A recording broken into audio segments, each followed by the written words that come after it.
그럼 오늘 말씀을 배경으로 본문에 나타난 잘못된 사랑들을 보면서 이 시대에 필요한 진정한 하나님의 사랑이 무엇인지를 살펴보려고 합니다. 본문과 본문 앞에 3명의 인물이 등장하는데요. 암논과 압살롬, 다윗입니다. 첫 번째는 암논의 사랑입니다. 여러분, 암논은 다윗의 첫 번째 부인에게서 태어난 첫째 아들이 암논입니다.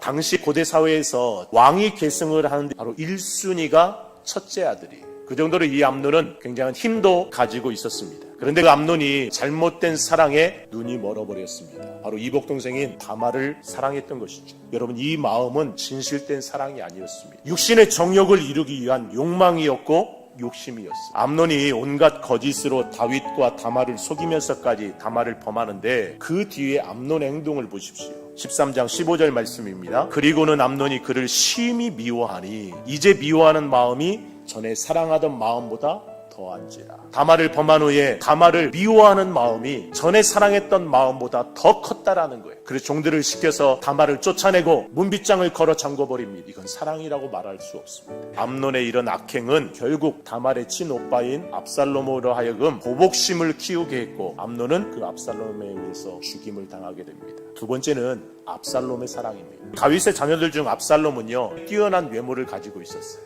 그리고 재능들이 많았습니다. 사람의 마음을 얻는 포용력과 언변의 능력을 가지고 있었어요. 압살롬의 그런 외적인 장점이 그로 하여금 교만한 마음을 가지게 했다라는 겁니다.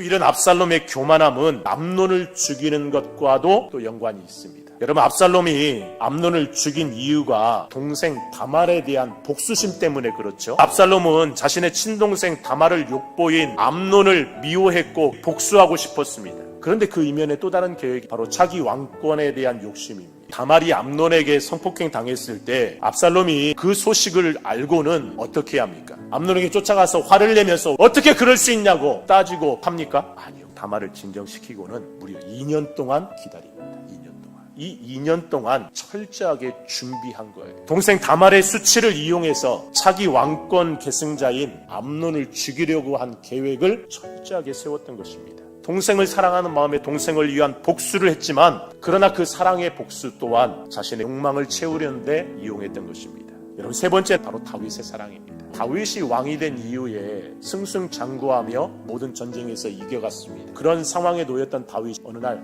교만해져서 우리아의 아내 밧사바를 범한 사건이죠. 그리고 그것을 정당화시키기 위해서 어떻게 합니까? 우리아까지 죽여요. 그리고 아들들에 의해서 그런 다윗의 죄가 그대로 재현되고 있는 거예요. 내 죄를 그대로 행하고 있는 자녀들을 바라보는 아비의 마음이 어떻겠습니까? 안타까울 거 아니에요. 그러면 그들을 사랑으로 훈계하고 바른 길을 가도록 가르쳐줘요. 그런데 다윗은 아버지로서 잘못된 행실로 나아가는 자녀들을 바로잡지 않았어요. 자신은 죄를 지었을 때 하나님 앞에서 정말 침상이 닿쳤도록 울며 회개했는지 모르지만 자식들에게는 회개를 가르치지 않았어요.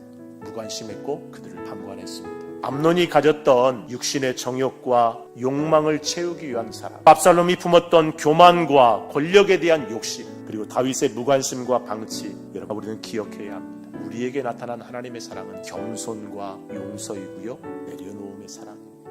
하나님의 사랑은 자녀들을 말씀으로 훈계하고 죄에 대한 깨달음과 회개를 하게 하는 그런 사랑이 하나님의 사랑입니다. 워낙 우리들을 통해서 그렇게 나타나는 따뜻한 하나님의 사랑이 차가워진 사람들의 마음을 녹이고 죽어가는 영혼을 살리는 그런 따뜻한 사랑을 품은 저와 여러분들 될 수 있기를 주님의 이름으로 축원합니다.